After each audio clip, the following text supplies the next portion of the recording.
Sharon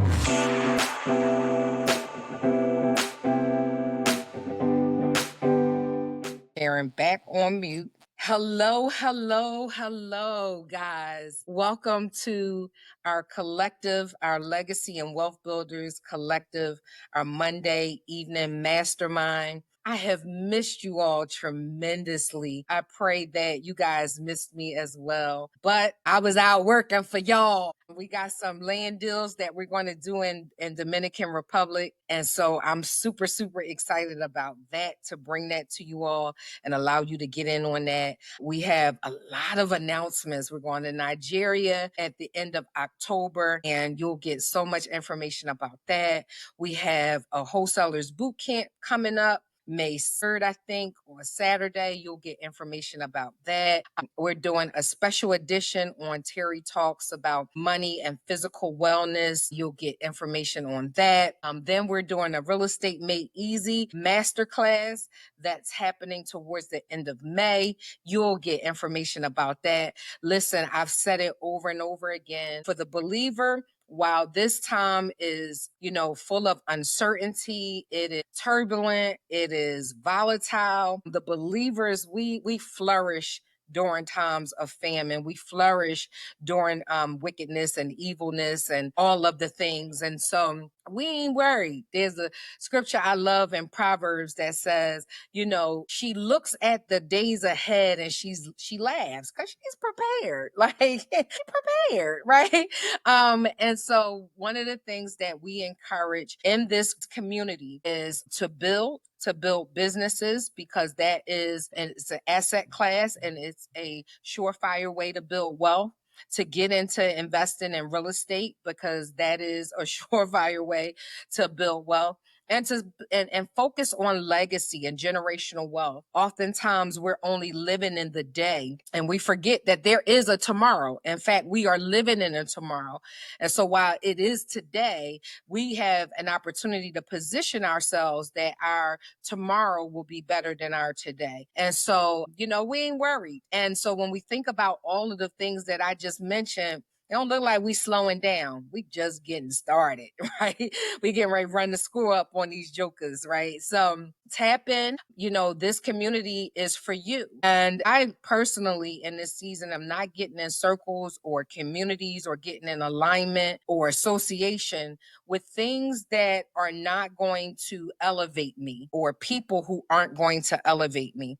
I'm not interested in being in environments where I'm tolerated. No, I'm interested in being in environments that elevate and celebrate me all day long. And so there's a ton of resources available. I got a message from Miss Sandy. And Miss Sandy, if you listening, she uploaded some things in our back office that you have lifetime access to if you are a collective member, about grants and funding. Yeah, there's some things that's drying up, but there are some things that's very much still available. Everything has a cycle, it has a season. And so some of the things that we're seeing today won't take effect right away. So you might as well get in and where you fit in. There's a lot of things at the state level and the city level, that the local level, that is still available. And this is the time to build. If you have not got your mind wrapped around that at any other time, this is the time. Don't sleep, because you'll miss it. Get involved. See what's going on. You have a complimentary 30-minute strategy sessions. I had a wonderful one with the collective member and her husband on Saturday. We building, baby. We building. We will achieve financial freedom and independence, passive and residual income. And we are going to build legacy and generational wealth, so that we, or even the next generation, is not having to constantly start from ground zero or be overwhelmed with debt. And some of our families, before the kids even come out, they are already in tens and thousands of debt. No, we can eradicate that. And this is where the work starts and where the work begins. So tap in. Don't be in a stupor. Don't look away. Ask questions. Take advantage of your 30-minute strategy calls with any of the coaches. Just as a reminder, your coaches are myself, Sharon, and Kirsten. We do have some contributors in the group, some experts in the group that, you can tap in that way as well. But I say this all the time, and then I'm going to say my last thing that I wanted to say today by way of announcement, and then I'm out of here. But you hear me say all the time, you get points for showing up. Yeah, that's all good. But you get manifestation from execution. And so we're not here to stockpile no more information and education. You can get that with Google. Right now, you're in a community that's supportive, that's going to aid you. I been in this space for a minute, but I started off with winging it on my own. I wish I had a community that I could tap into so that, my learning curve would have been less steeper. I would have made less mistakes. But, now you guys get to benefit from those mistakes that I've made. But don't squander the opportunities. Seize the opportunities. Amen. Amen. So here's my last announcement for today. We are always looking to add value. We got all of these things that are happening inside. You got a wealth of expertise in this environment. We're bringing quality, solid people who will have evidence of what they're talking about, and you have accountability here. So if you're somebody who's been sitting and you just wish somebody would nudge you, we provide that. But we don't stop there because our God lacks nothing, right? And so if he has an abundance of supply, his children have abundance of supply. So with that, we are now offering our affiliates any products that Built to Last sells. You guys will have an affiliate link. Y'all know I am a big proponent of multiple streams of income, and I'm a big proponent of passive and residual income. Well, I don't talk about it. Where I come from the Philly Hood Projects. We don't talk about it. We be about it. And so we're giving you an opportunity as collective members to get your own unique affiliate code so that any of our offerings, any of our products and our services, if you pump it out to your networks, you get to make money off of that. Say, I get to make money off of that. It's so sweet. You ain't did nothing but shared it. You ain't do anything but talked about something that you already a part of, or at least you trust a little bit because you hear, but you get to make money off of that. We get to grow our community because, again, the more people that we have here, the more funding opportunities we have, the more when we pull our resources together, the more larger of the projects that we're able to go after. Sharon and I are going to start doing some land deals domestically and internationally. And so, there's going to be a lot of stuff that you ain't going to be sitting on the sidelines saying, I wish I had access to that. No, you have access, but even sweeter, now you get as a collective member, now a active collective member, right? Because we don't reward bad behavior, but an active collective member, all of the affiliates coming out of me. You get to have your own unique affiliate link. And, we always doing something over here. I got a ton of coaching products ranging up to 25,000. Yes. So if you bring in somebody at one of our high ticket offerings, if it's 25,000, you get to make 25%, no, 15% off of that. Or is it, I'm getting them mixed up. So we have a group of people that, the numbers are different, but I think it's 15% and 25%. Yes, I was right. And so for some, that might be a part of your salary in one shot, right? But that's what we want you to get. We want to start normalizing, right? You don't have to work long hours for months at a time in order to get returns. So get tapped in, pay attention, keep your eyes open, your ears attentive, keep your heart ready to receive all of the things that God is providing for you, and take advantage of it. With that, and without any further to do, we are going to I know I said that was my last thing, but wherever you are, I want you to put in the chat, give Sharon a round of applause. She has been holding us down for the past, I don't know how long, been out of pocket, probably like 3 weeks, but she has been doing an amazing job. The sessions have been informative. They have been engaging. They have been timely. Listen, I am grateful to God that I get to do life with her. We can't see her, but if you can just help me in the chat, just thank her for what she's done and what she is doing and have done in my absence, and just let her know how much we appreciate the gift and the talents that the Lord has given her. All right, I ain't seeing the chat move, so I don't know if y'all sleeping or not, but I ain't going, pass the mic until I see some clapping emojis, some thank you Sharon, some, I don't know, some hearts, whatever y'all do, some fire. Put it in the chat. Put it in the chat. All right, where you at, my friend? This is a topic that's near and dear to my heart. We have to, if we're going to build, and if we're going to build strategically, smart, solidly, sustainably, we have to do it beyond what we're able to contribute. And so you heard the term OPM, and I'm sure Sabrina will get into it. But I tell you guys all the time, you want to position yourself to leverage other agencies. You want to leverage other businesses, other relationships, not be dependent on them, but be able to leverage them. And, we are trying to create a culture where we're not credit rich and cash poor. We're trying to, signal that there are things that are available to help you be credit rich and liquid and maintain cash reserves. One, because anything can happen. And two, if you want to go faster and further, you can utilize these various products and services to be able to do that.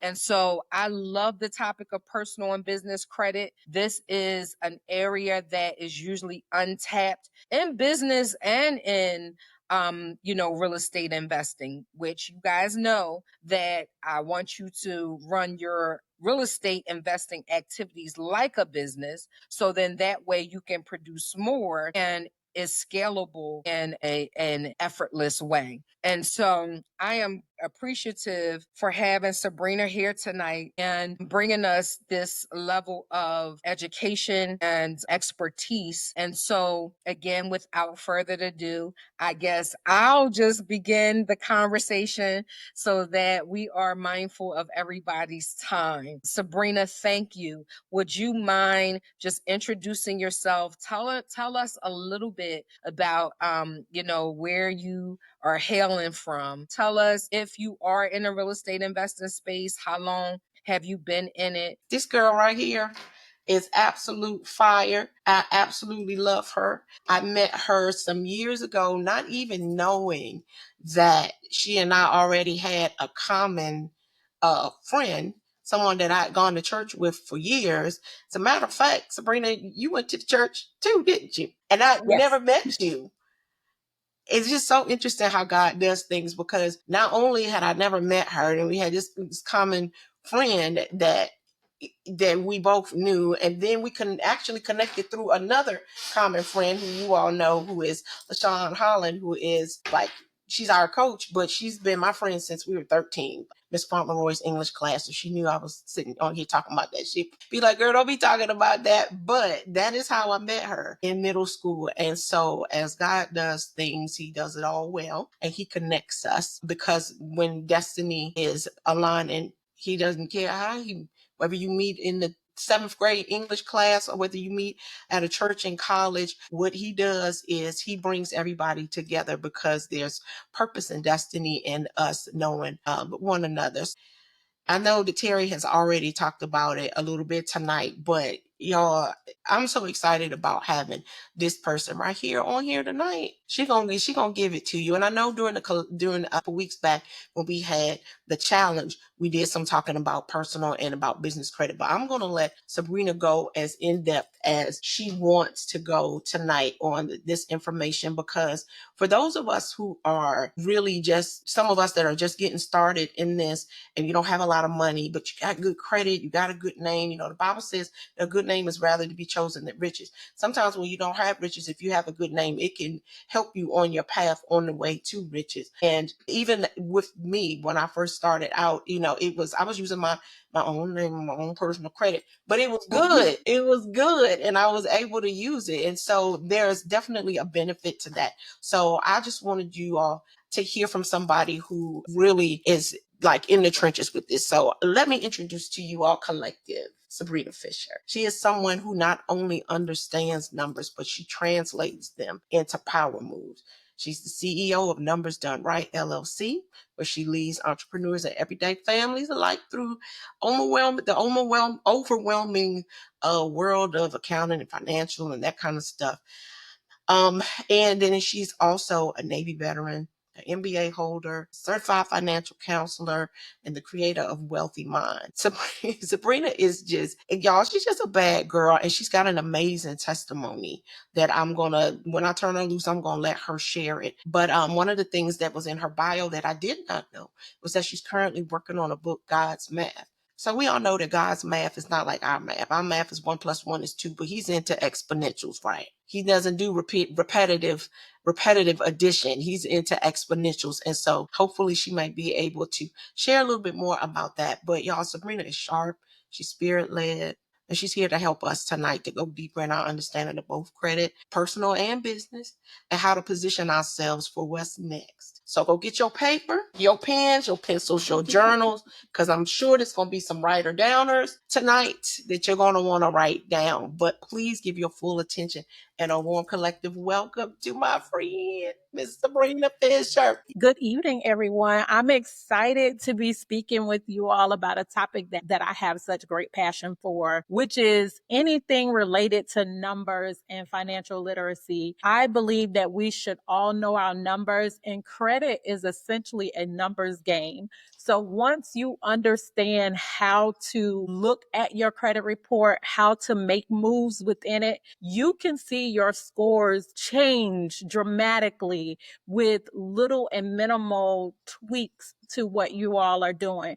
But before we get into all of that, I did make my slides a little bit, I won't call it basic, but I did want to build from kind of like from the ground up so that you start understanding what credit is, what your credit score is, what it does, and how to leverage that when we move into the business side of it. And I'm going to talk more on the personal credit because if you are just getting started with building your business credit, most of the time you're going to have to leverage your personal credit in order to do that. So we'll talk a little bit about everything. And as always, the chat is open, I think, for question and answers. So if you shoot anything in there, you'll be able to ask me a question, and hopefully on the spot, I'll be able to answer those questions for you. So that's kind of like my intro. So my second slide is me. Yay!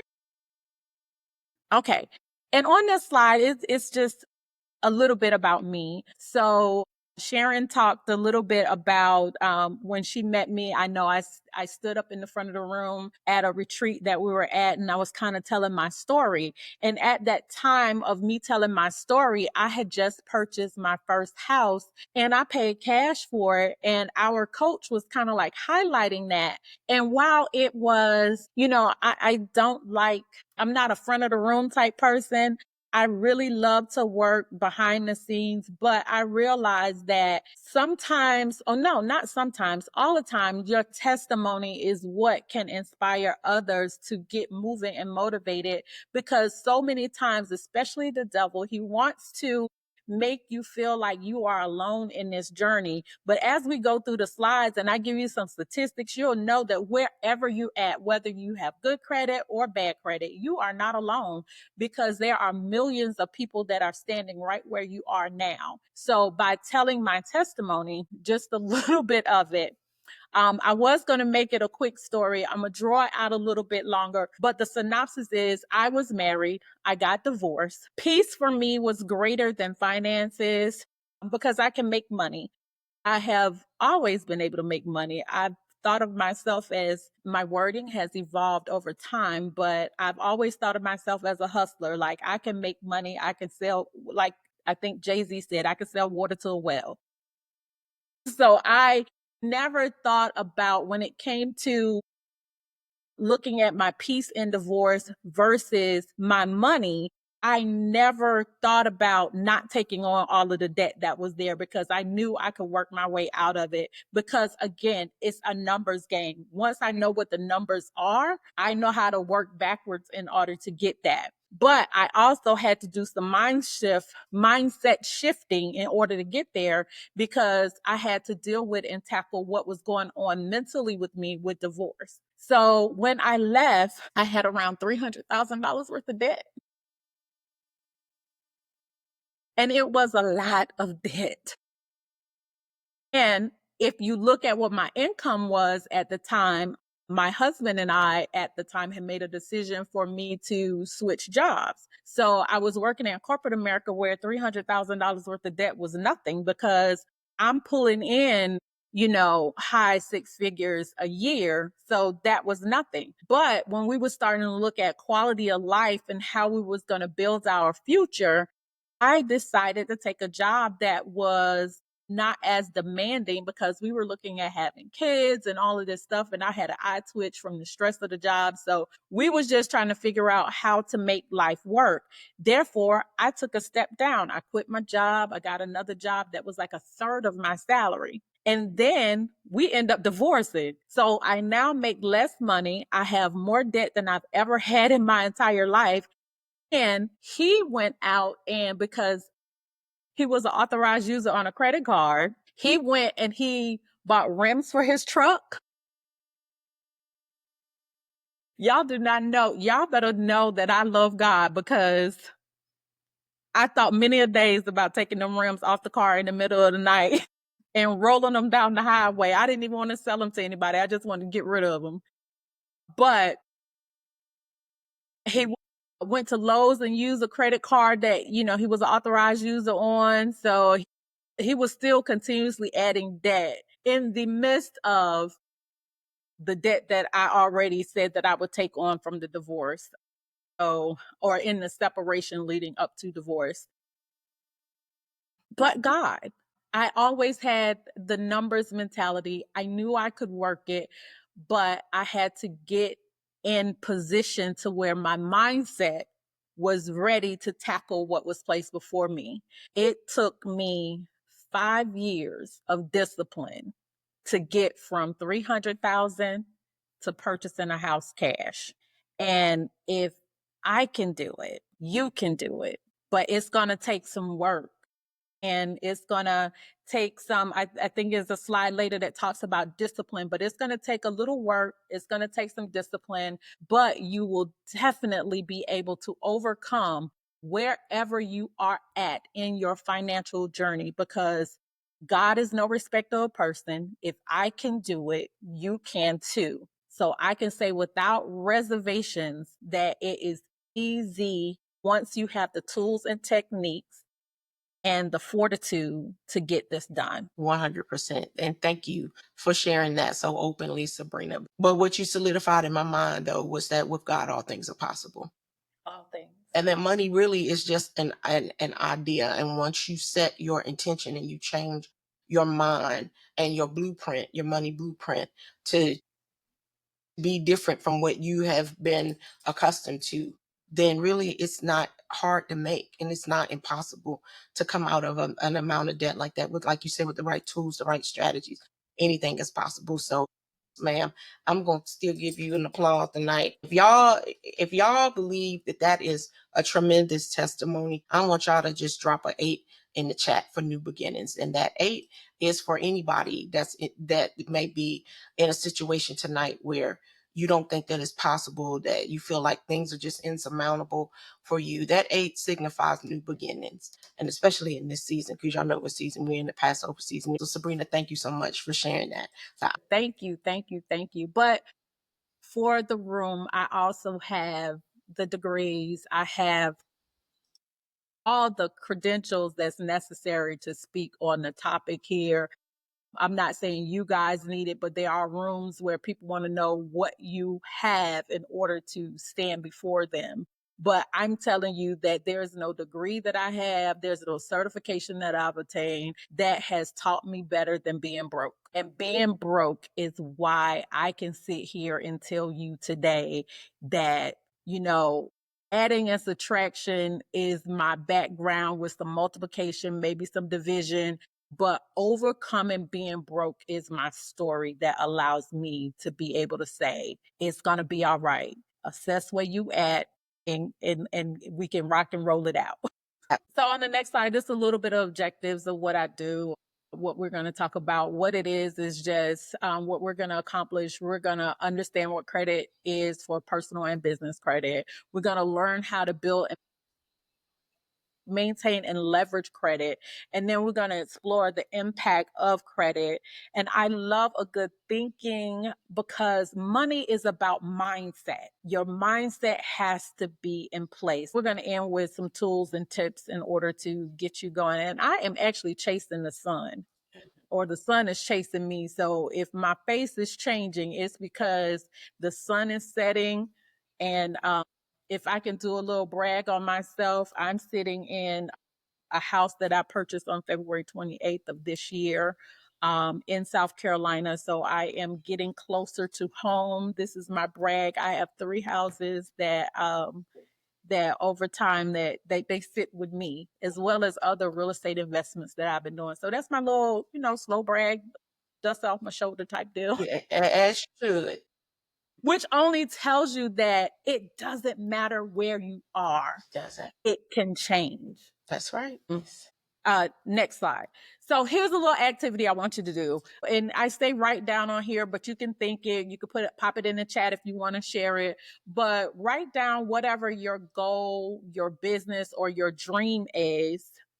And just think about that goal and that dream for a second. And then if it's something that you want to tangibly bring into the earth, it's going to require some funding. And so try to now, off of that dream or that goal or whatever that you wrote down, what are your startup costs that's going to be necessary to fund that goal, that dream, that business? And then after that, I want you to check your bank account. Do you have it in your bank account to fund your dream, to fund your business, to fund your goal? And if you do not have that money in there, statistically speaking, it takes about, depending upon the type of business that you're trying to start, it takes about $30,000 in order to fund that particular thing. And if you don't look in your bank account and see $30,000, you are going to need credit. Whether it's your personal credit or your business credit, you're going to need it. And I feel like I am chasing the sun again. So with that, that's the activity to start tilling the ground to make what I'm about to say about personal credit and business credit kind of stick with you. Because if in your bank account, you do not have the numbers in order to do it, you are going to need other people's money, which is OPM. You're going to need other people's money in order to fund that dream. And it's attainable based upon your credit being in place and you having the opportunity to go out to lenders to get money to fund what you just wrote down on that paper, or what you put in the chat, or what you even just thought in your head. Other people's money. That's what you need. OPM. So that's the time to ponder. If you don't have the cash to fund your business or your dream, you're going to need credit, either personal or business. And that's what this is about. Okay, next slide. So on this one, this is because I'm a numbers person, everything I do is going to have an equation. So that's why when we talk about discipline, it requires you to have great thoughts, which is your mindset. You're going to have to make good choices, and then you're going to have to take action. So that's the equation that I use in order to make sure that I am disciplined in what I'm doing when it comes to my finances. It is even down to learning how to tell people no who ask me for money. Because when people think you got it, they come to you and they be like, I'll share a short story. I have an aunt. She pays every bill in her house except for her electricity bill. Why? Because she figured you're not going to let her be in the dark. So she will she'll buy her wants, and then she wants you to take care of her needs. No, ma'am, that's not how this goes. So once I learned how to say the word no, it became different for her, because you're not going to be able to fund your lifestyle off of my money that I need to fund whatever it is that I'm trying to do. Does that mean I don't want to help people? No, absolutely not. I believe in being a cheerful giver, but we also have to make sure that what we are planting into and what we're giving into is good ground. Because if you know that you need to pay all your bills except for your electricity bill to motivate me, that means you're doing a little bit of manipulation there to make my money become your money. Mm. And that's not good. But discipline is going to be needed in this. You're going to have to be disciplined to learn to dig yourself out of if you're in a hole, or to build wealth for yourself. So there are some potential barriers, because once you start on this journey of being wealthy, there are gonna come things that are going to be barriers to you moving forward. Mine used to be a pair of shoes. I don't know a pair of shoes I don't like. And if it's a stiletto with a nice heel, I want it. But I also know that I couldn't continue to buy shoes, buy clothes. I had to kind of like buckle down. So whereas I was spending, throw it in the bag, now I got to say, okay, do I really need to throw this in the bag or not?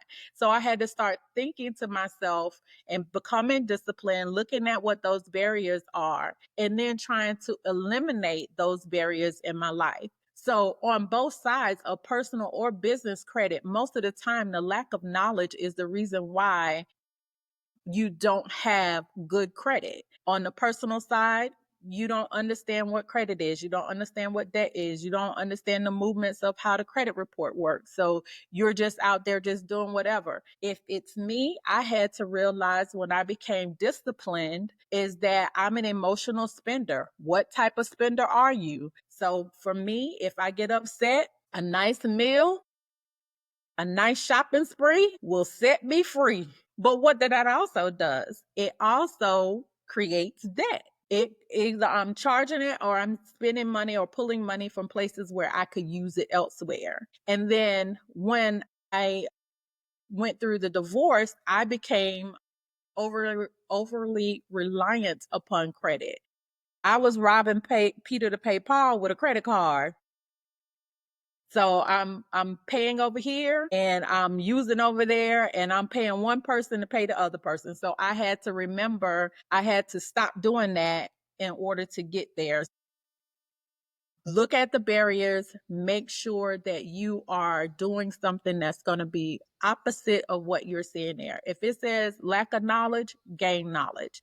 If it says fear of credit or past credit trauma, look at what those traumas are, dig into who you are and how you think about money and credit, and then start writing affirmations that sit opposite of what you are dealing with, and say those things to yourself every day so that you start building some consistency and some chutzpah in what you're doing. Get yourself on track for that. Right. And then once you're talking about business credit, you're going to start trying to make sure that you are moving away from your personal credit and establishing business credit. So here are a little bit of statistics and a couple questions that we're going to do. Currently, Americans have the most credit card debt that they have ever had since the credit cards were invented. Mm-hmm. As a country, we are at 1.2 trillion with a T as of 2024 in credit card debt. What does that mean? It means that you are not alone. The average household has about $10,000 in debt, and it is financed at an average of 23.4%. And almost each month, 1 out of 2 people are carrying a balance on that credit card. And that means that we are in debt and we're not making enough money to cover our living expenses. And credit card companies and lenders are making money off of us. So if you haven't, you need to, one, know your credit score. You need to check it often, and you need to know how to remove any inaccuracies that you're seeing on your credit report. Next slide. So what is credit? Credit is spending your future money today. Let that sink in. In order for you to use credit, you're using money that you have the potential to make later today. And that can be a good thing or a bad thing, depending upon how you're using the money that you are, what you're using your credit for. So you either want it or need it to cover something, and you did not have the cash available, or you did not want to spend the cash you had available. So therefore you charged it. And credit and debt are not the same. Credit is your ability to have debt. Your debt is then monitored by your spending habits within your credit score. So they are two different things. Some people have been using them interchangeably, but they're not. Credit means that somebody says, you might be responsible enough to get this.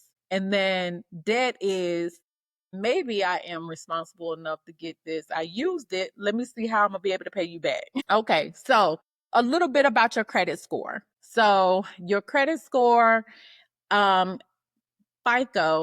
is used by 90% of financial decisions by lending institutions. On the right, you see that I use the ranges that FICO has because that's where most of your lending institutions are going to pull from FICO in order to do it. If you have Credit Karma and you're looking at that and you're going, well, Credit Karma says I have 725, but then when you go to FICO, FICO is like at 652. Not only is you not the same, you even in a different bracket. And that's only because they use different scoring models in which to calculate your credit score. FICO is FICO. Fair Isaac created it to tell lending institutions how they should give you money or if they should give you money. And then Credit Karma actually used something called Vantage Score in order to calculate your credit scores with them. So that's how you can see variances between the two. And on your credit report, there's no information, even though lenders will use it against you. But your age, income, and employment status don't count towards your score, but it can be used in a lending decision. So the poor pays more. And I always use this little visual for people so you can see how important having good credit is. Because if three of us go to a lending institution, let's say we walk up to Chase and we're like, hey, we want this $25,000 loan. We want to pay it back in 5 years. And we each have different credit. Well, if you have good credit, that $25,000 over at the end of that loan, when it's over, you're going to pay back $27,900 plus dollars. That's it. But if you got okay credit, that 27 now turns to 35. And if you got bad credit, that same 25 costs you $43,000. And Chase has made $18,000 off of you having bad credit. The poor pays more. And this is your visual. So we talked about it. I did some little scary stuff to say, ooh, let's see. Let's figure out how we can get this together. So now we're going to talk about how you can build personal credit. You can start with a secure credit card. A lot of companies, I know when I was first building, I used Capital One and I still have that card. And I'll talk about that a little bit too as to why I still have that card.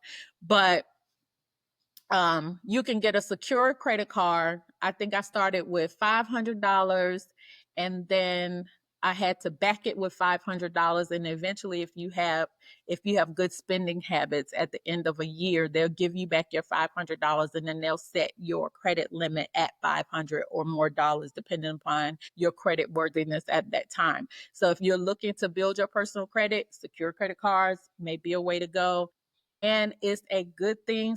Let's say in the midst of building, you do hit a hardship and you need to cancel out that account. It doesn't hurt your credit because it's already backed by money. So what they'll do is settle up that bill and they'll send you what's left if there's anything, or they'll take it all to cover the debt. No harm, no foul. Close the account. Another place, credit builder loans, place like Navy Federal, USAA, they have loans for people who are trying to build credit. Those are, institutions. If you have a credit union, look at your local banks. They are a little bit more lax, usually because you live and work in the community in which you're trying to get money. So they do try to help those in the community. They can be a little bit more lax, build that relationship. You can become an authorized user on someone's account.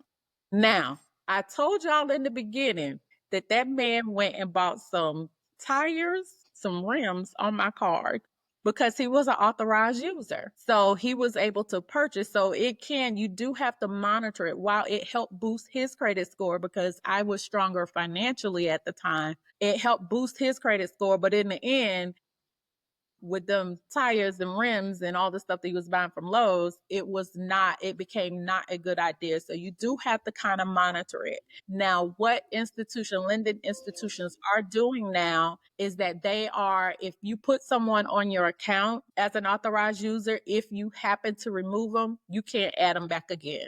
So they're not playing that game with you or put somebody on, take someone off, put them back on. They're like, hey, you got one shot. And once you do that one shot, they cannot be back on that account again. So this is good if you have children that are, you're building their credit and making sure that they have good credit, adding them as an authorized user. You get to kind of control what happens there.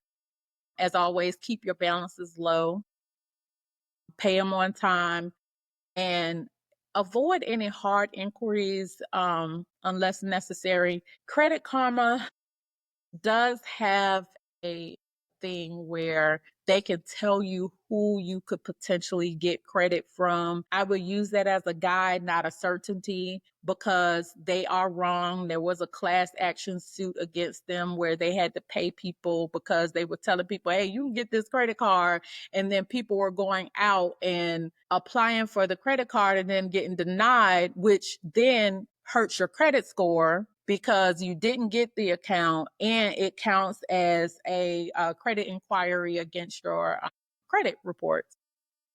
It could be harmful. They got sued. They got slapped on the hand. And just to tell you that use it as a guide, not a certainty that you would have that credit, but be responsible in what you're adding to yourself. Okay, so repair and damage credit. First, you're going to need to pull your credit report. Once you do that, you want to dispute any errors on your report. I am not a proponent. People ask me all the time, do you do credit repair? No, I do not do credit repair.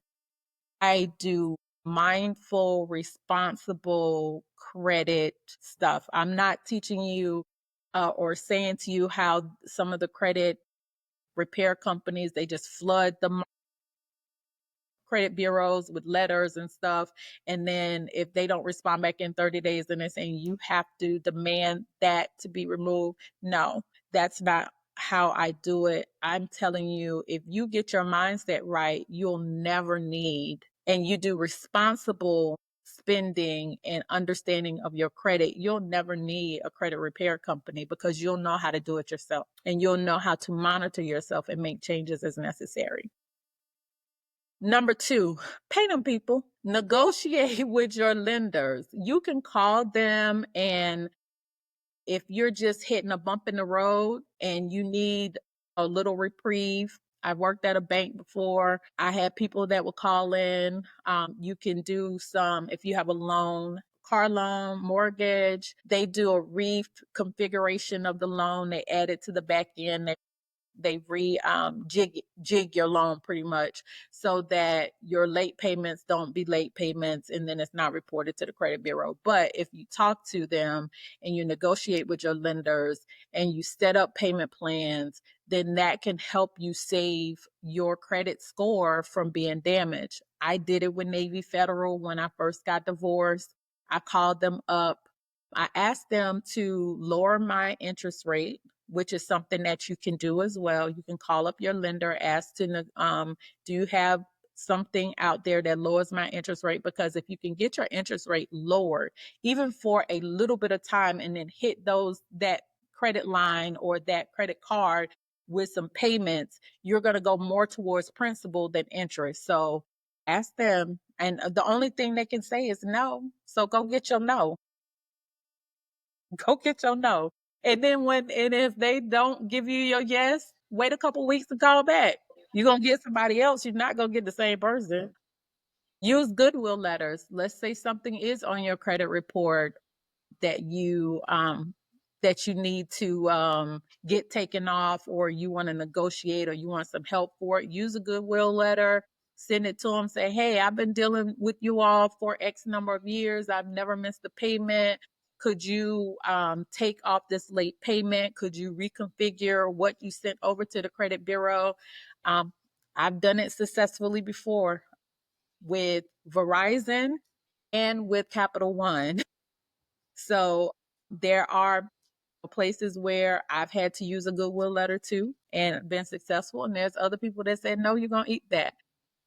The student loan people told me I needed to eat that. So, like it says, you have to go ask. So go get your no, go ask your question. What's the worst that can happen? The same thing that was going to happen anyway. That part. The same So thing was going to happen anyway. go ask.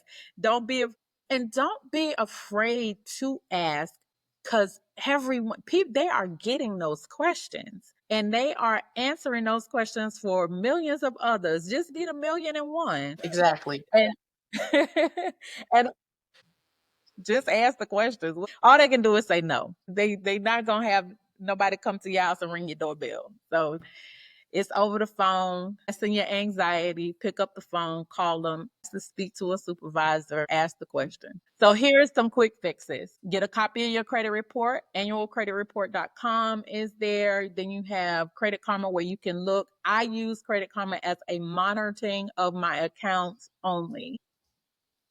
And then credit card companies are also allowing you to see your credit scores there on their app. So sign up for one or two of those so that you can monitor your credit score. And it'll also flag you if somebody added another account. It'll kind of trigger you if a new account hits, so you can monitor fraud, waste, and abuse. Well, y'all tell she works for the federal government. Yeah. You can also, there was a change a couple years, I think it was 2 years back in 2023, where they changed it from where you could only, major credit bureaus was only giving you a credit report once a year. Now it's once a week. Yes. So you can go out there every week and get a new credit report, and pulling your own credit does not hurt you at any way. It's considered a soft credit inquiry. If you are trying to build credit, you can use Experian Boost. When you go out there and create your account for Experian, they have a thing on one of the sides that talks about Experian Boost. That's where, if you are paying your utility bills on time and your mobile bill, don't add nothing that you ain't paying on time. That gives you the opportunity to add utility bills, mobile phone bills, and rent to actually boost your credit score. And that's what Experian Boost does. And some other, I think Equifax was coming out with something similar as well. Then you need to monitor your spending habits and make adjustments.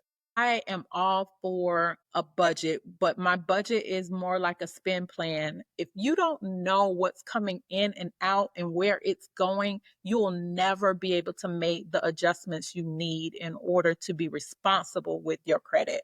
And then if you are going to add credit, look at your credit mix, installments versus revolving. If you are trying to, here's a quick tip on your credit score. If you are trying to boost your credit score quickly, pay off that revolving debt that you have, because revolving debt is calculated different into the mix of your credit score than installment loans. Installment loans are saying somebody trusts you for the next 5 years to drive this car and pay this bill, or to live in this house and do that. That means that they trust you over time. Revolving debt is unstable. So that means that you can have $1,000 this month, you can have 200 next month, you can have 2,000 the next month, based upon what your credit limits are. So that's why it's more volatile in the credit scoring model, that you take care of the revolving debt first and then tackle your installment. Mhm. It's good. Next slide. So I think we talked a lot about personal credit, but before we get into the business credit, 65% of your FICO score is in two categories, and that is your payment history and the amounts that you owe. And in your payment history, your late payments is 35% of your score. Therefore, if you're trying to make changes to your credit score, that means that over time you need to pay people on time, which is why it's very important to talk to the people, negotiate if you have to, and then get them to, if you do have something that hits as a late, to negotiate through those goodwill letters of saying, could you give me this one time reprieve from making this mistake of not paying or whatever. But it takes 30 days to get on your credit report for being late. But it's almost like a 30 days beyond the 30 days, but don't play that game with it, because when you're, long as you pay it before the next cycle, that doesn't count against your 30 days and it will be on time payment. But don't do that as a regular and recurring incident of how you pay your bills. Pay them on time, because that's 35% of your score. The amounts that you owe, the FICO score actually looks at how much you owe two ways. It looks at it as, because the measurement is 30% of whatever your credit line is, to always be underneath that. If your credit line is $1,000, they say don't do any more than $300 of that. However, it looks at it collectively as 30%, and it looks at it individually as 30%. So you could be under your utilization rate collectively, but you can have one card that could be doing damage to you because it has a 50% usage rate. So start looking at your credit report and writing down those numbers so that you know where you sit at individually and collectively. So now let's go on to business credit. And the reason why I'm going to spend or have spent more time on personal credit is because starting out, you're going to need good personal credit in order to get business credit, because they're going to want some type of guarantee that you are going to pay. I recently got a credit card for my business. And in the write up, when you're going through filling out the information, it says, okay, now I put in my EIN. And then they say, okay, yeah, that's good, but what is your social? Yes. So I put in my social, and then this is how they then determine what my credit line was going to be, because they say, oh, she good over here. Mm-hmm. So it's potential that she'll be good over here as well. So you want to make sure that your personal credit is built. That way you can leverage it now once we start talking about your business credit. So let's talk about how to build your business credit. So you're going to want to get an EIN, and you're going to want to register your business in your state. Now that I am a business, I do create businesses, but this is not my one-on-one session with anyone telling them how they should register their business, but certain businesses require you to register within the state in which you live. And then there's other things that you can register in different states, but that requires you to have a talk with someone that is actually setting up your business if you're not doing it for yourself. But for the basic of this is get an EIN, register your business with your state. So you're going to either do an LLC or an S corp, or you're going to register as a sole proprietor. And then you're going to use that information in order to get you a business bank account. Now, what I tell my clients is, once you know your name, once you know what you're going to do, and once you know your name, go ahead and get registered. Create that business so that now you have some time and space in that. Get that business bank account. So when you start looking at getting business credit, it'll still show up even if you haven't done any activity on it. It's going to say your business was created in 2025 or 2024, and then now we're in 2026, and it was like, oh, you've been in business for 2 years, or you have been established for 2 years. So that establishment kind of helps you when you're trying to get your business credit. Request the DUNS number. I know once upon a time, DUNS numbers was really big when you want to do federal contracts. They have now since moved on to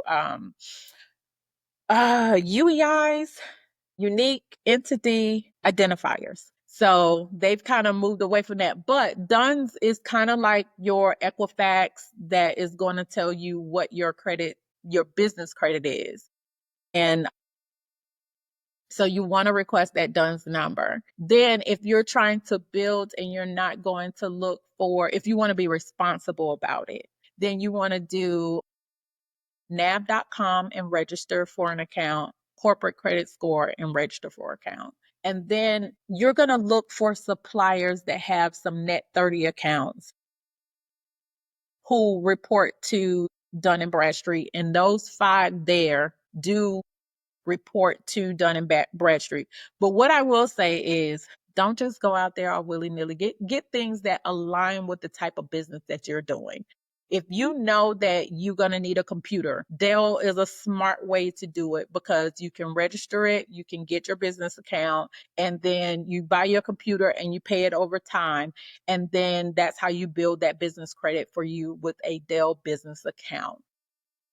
Uline, you know you're gonna need, they send that thick book though, so I signed up for them, because when I get those in the mail, I'd be like straight to the trash. That makes 2 of us. But I'm like, y'all still printing this? That book is this thick. I think I just threw one in the trash the other day. But they have supplies in it. So that's something that you're going to need. So if you are a cleaning business, or somebody that you know you're going to need supplies in order to do your business work, then get that account. Don't just go out there applying for stuff just because you're trying to build this credit. You're going to start with what you need, because you still need to be responsible in your business credit. Because remember, you're backing it with your personal credit. So they're going to still want you to pay that stuff. If at the end of the day, they're going to want their money. Next slide. So these are kind of the business credit scores and the agencies. I already talked about Dun and Bradstreet. They have a range. So like with your personal credit, it goes from 300 to 850. And that chart that I had in there gives you a breakdown of what they consider good, very good, exceptional. For Dun and Bradstreet is 0 to 100, and anything 80 plus is considered you're a good business risk. And then that's when you can start standing on your own, when you're putting in your applications for credit for your business. And then they have Experian and Equifax Business. And the scores reflect payment history, age of credit, and debt usage, but it have trade lines, and not like you have a Uline account, you have a this. It's not listed that way. Next slide. So here are some tips for success. Business credit is reported differently. The creditor's name is not listed. Again, it shows as a trade line. And anyone can pull your business credit score. And then your thing is the same as with your personal credit. You got to pay the people on time. Just because it's your business and it's not tied to your social security number directly and EIN, if you want your business to be sustainable over time and you don't want to be EIN hopping, then you want to make sure that you're paying your stuff on time. And then, because when you're paying businesses, sometimes it takes long, because they got a accounts payable department, they got accounts receivable department. They are not processing payments the same way as if you were just paying your personal credit card online. So sometimes those things take a little bit longer. So make sure that you are making your payments and processing them early. You also want to make sure that you separate your business and your personal expenses. That's the reason why a lot of businesses fail. They're not separating what they're doing, because when tax time, which is now, at tax time, you want to be able to maximize your tax credits and your deductions based off of your receipts that you have made for your business for that year. So you want to make sure that you are separating those things. And those commingling, that's how people end up getting audited by the IRS that don't have workers right now. Um, that was so get you an accountant, get a tax account. So you want to make sure that you're having the proper people guiding you on what decisions you are making. So make sure you get your house in order when it comes to your business. I said it's three things that all people need to know. People need to know marketing, they need to know accounting, and you need to know what you're doing. And so you first need to know what you're doing, and then you need marketing for people to be able to for you to be able to tell people what you're doing, and then you need an accountant to account for the money that you are taking in. So make sure that you are building your businesses to where they can be successful, and then you want to make sure you're monitoring yourself. Now, next slide. Here's some statistics because I'm a numbers person. I'm really geeky with that. I probably have the most useless information in my head because I used to want to be on Jeopardy. So I trained myself to know trivia. But over 45% of small businesses do not have any business credit. That's crazy. Why would you want to use your own money to sustain your business when they got people out there? That OPM is out there, credit is out there, so that you can use that as your if something happens rather than this is making it happen. So poor or no business credit history is the number one reason for business loan denial. That's why I'm telling you, create your accounts, go out, take that EIN, get your business bank account set up so that you are starting to build your history. Businesses with good credit are 41% more likely to be approved for funding. If you want money, you want to use the OPM, go ahead and start building that business credit. And while DUNS number usage is here, it says required by many federal and corporate contracts. They have gone away from DUNS, but you still have to use the same concept and mindset of DUNS in order to do that. And then here's the bad problem. Only 10% of vendors report to business credit bureaus. So you're going to have to be strategic in how you build it. So here's in my wrap up. Remembering that faith and fear, it has the same definition. It's the belief that what you cannot see will happen. The difference is faith is you're expecting a positive outcome. With fear, you're expecting a negative one. They both require the same level of energy. You're not going to expend more because you're using faith. You're not going to spend less because you're in fear. So if you're going to exert the same energy, you might as well work in faith and go ahead and do it. And God said we wasn't given a spirit of fear. So rock it out, get it together, start it. Next. So I put a little action steps. I know it was a lot of information that I kind of said today, but choose one and start if you haven't already. So pull your personal credit report today, start looking at it, jot down some notes on what you can do to improve. Look at your payment history, look at your amounts owed, look at your credit mix.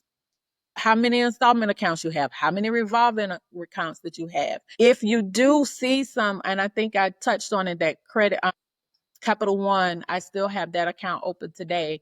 The reason why is because it's one of my longest standing credit mix credit cards. So that can be, if you just close out the account, it can also hurt your credit. So you just have to forget that if you're not responsible enough, then just don't think about it, but keep it open because it affects your credit score. Apply if you need to. You went backwards. Sorry. So if you don't have a business bank account, open one. And then create a 30-day plan on how to improve or build your credit if you need to. But take action steps today because action changes things. And if you want to act upon the information that you have while it's fresh, so that you can do great work with yourself and for yourself. And then this is just my information. If you had a question, this is how you'll be able to reach me. And I'm also in the group too. So reach out to me in here too. Yep, that it. I think that's it. Let's roll ahead, slide. Whew.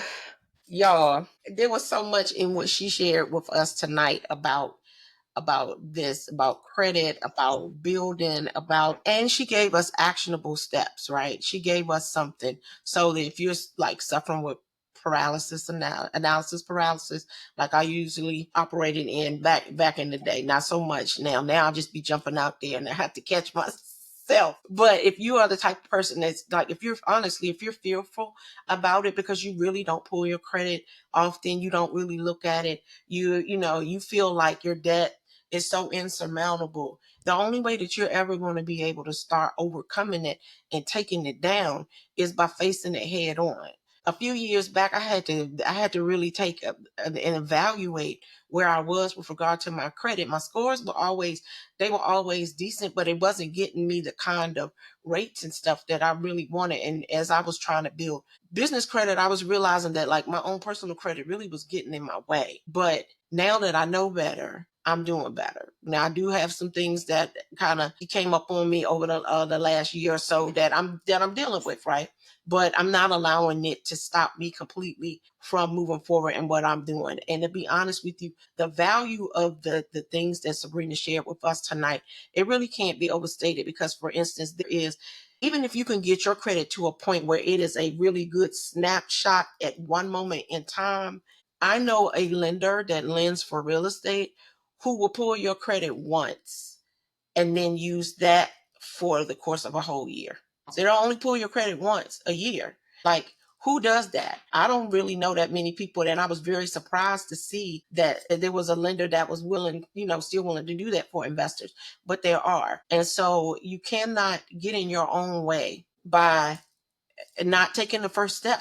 Go pull your credit tonight and look at it, and go pull it on like the website where they give you access to your actual FICO scores, right? And I mean, it'll give you your FICO and your Vantage scores, and it'll give you your FICO 8 because different lenders pull different types of FICOs in order to determine, based on what you're lending for. Like you got the FICO that they use for mortgages, but then they got a different number that they use for houses and a different number, for cars and the like. So the more that you educate yourself, like Terry always says, it just brings you to a point where you can expand, but you cannot do it with your head in the sand. Cannot. You won't get anywhere with that. Now, Sabrina, there was a question in the chat earlier, and I believe Terry may have asked it, but she said, can the goodwill letter be made available for our members, please and thank you?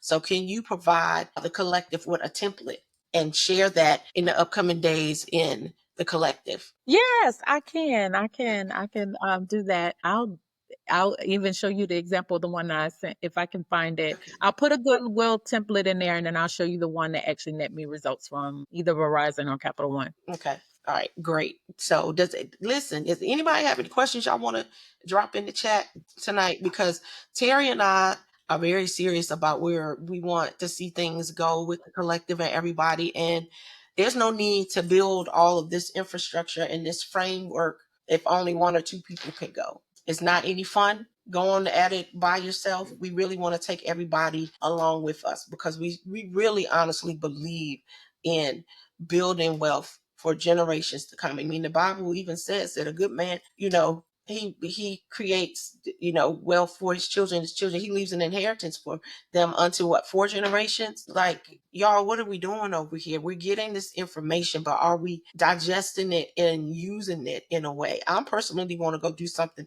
myself tonight, and I'm going to go pull my credit report and look at it. And then I'm going to look at, I know that I've got some bills that are hanging out there that I need to just go ahead and attack them and be done with them.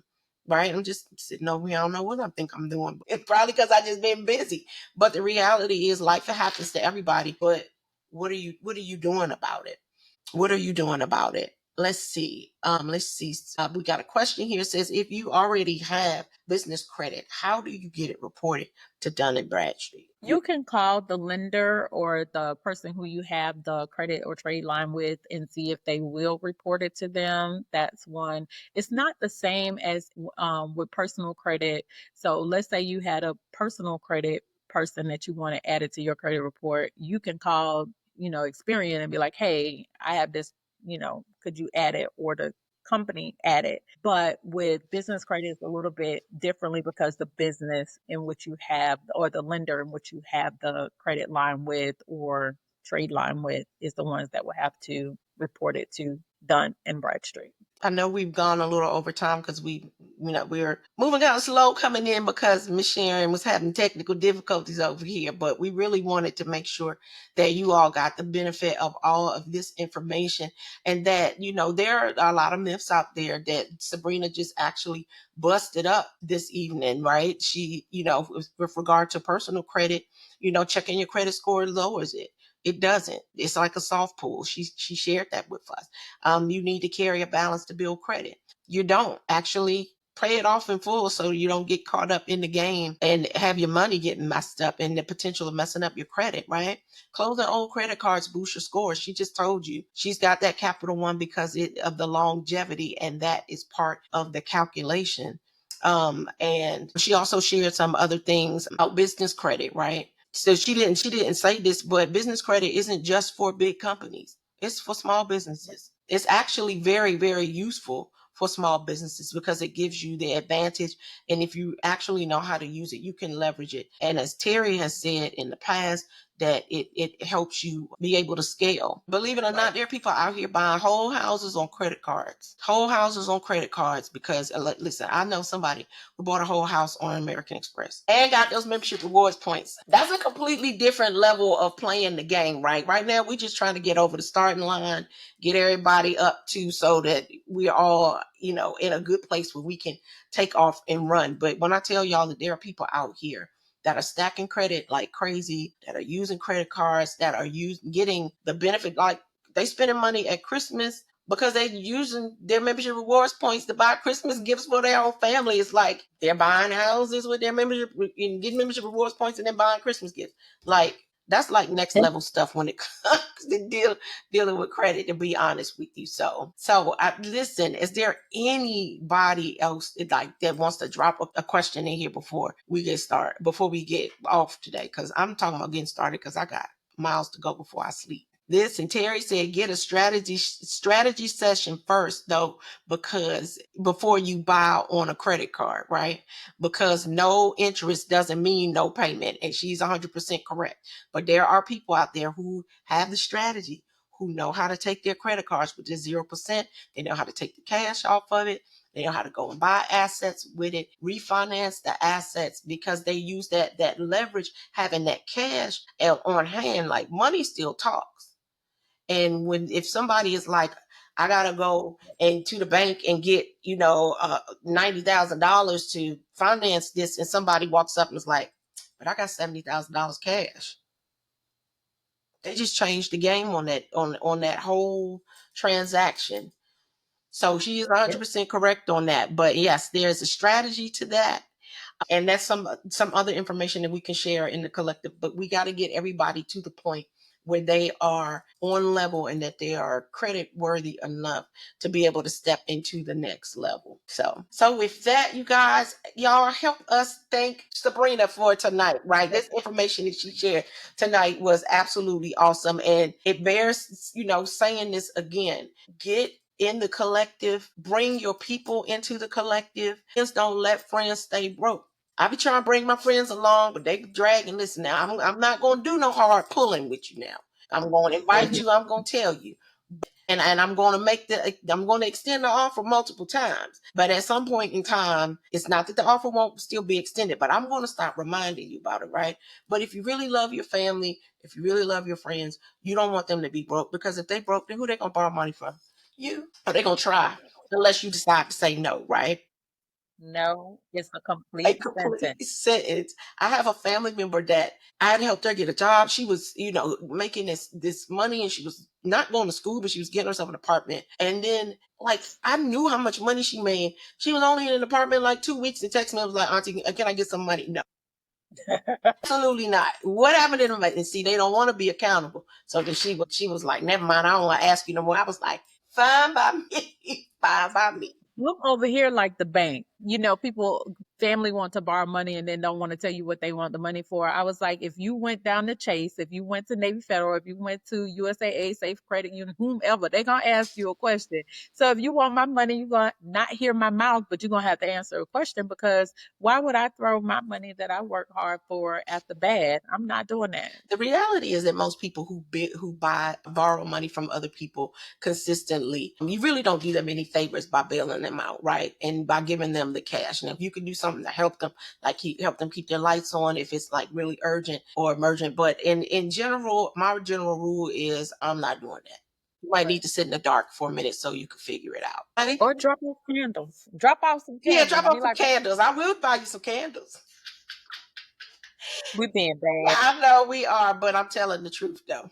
The truth don't care who tell it. So y'all, okay, that's it. I'm wrapping up for tonight. If you do not have friends and family in the collective, we are going to put another link for you guys somewhere so that you all can, I don't know if we can drop one in the chat real quick. I've got a couple people that I've been talking to about it and they say that they're very interested. I'm not sure exactly if we have a promo going this month, but I know that it's 70 for those who want to join. But believe me when I say that the value that they will be getting is going to far exceed that. And hopefully they will be able to see that as well. So with that, good people, we're going to see y'all on Thursday night for Q&A. But thank you again, Sabrina. I really appreciate you, sis. And that's it. Good night, everybody. Good night.